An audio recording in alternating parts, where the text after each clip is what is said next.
চৌঠা মের পর বিজেপির শপথে আসবই, শেষ প্রচারে কথা দিলেন প্রবল আত্মবিশ্বাসী মোদি। এত গরমে টানা প্রচারেও ক্লান্তি নেই, কোন ম্যাজিকে? ব্যারাকপুরে দাঁড়িয়ে জানালেন প্রধানমন্ত্রী। ২৬-এর বঙ্গভোটে প্রচার প্রায় শেষ, আর এই শেষ বেলায় সব রাজনৈতিক দলেরই প্রচারের সুর একেবারে সপ্তমে।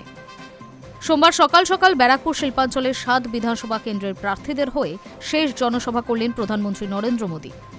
সিপাই বিদ্রোহের স্মৃতি বিজড়িত জায়গায় দাঁড়িয়ে মঙ্গল পাণ্ডে আবেগে শান দিলেন। দ্বিতীয় দফা ভোটে দলীয় কর্মী সমর্থকদের মনোবল আরও চাঙ্গা করে মোদি বললেন, বাংলার মেজাজ বলছে এবার পদ্ম ফুটছেই।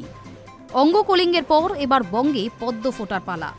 নিশ্চিন্তে থাকুন, চৌঠা মের পর বিজেপির সরকারের শপথে আমি আসবই, কথা দিয়ে গেলাম।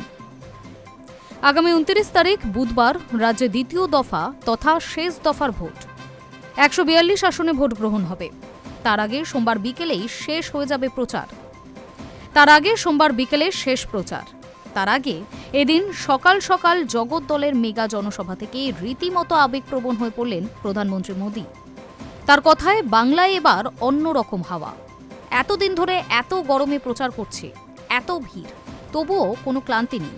কেন জানেন? এখানকার মানুষের এত স্বতঃস্ফূর্ত সাড়া। সবার মনোভাব বলে দিচ্ছে এবার বাংলায় পরিবর্তন হচ্ছেই, বিজেপি সরকার তৈরি হচ্ছেই।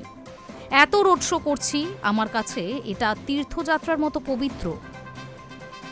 High news network.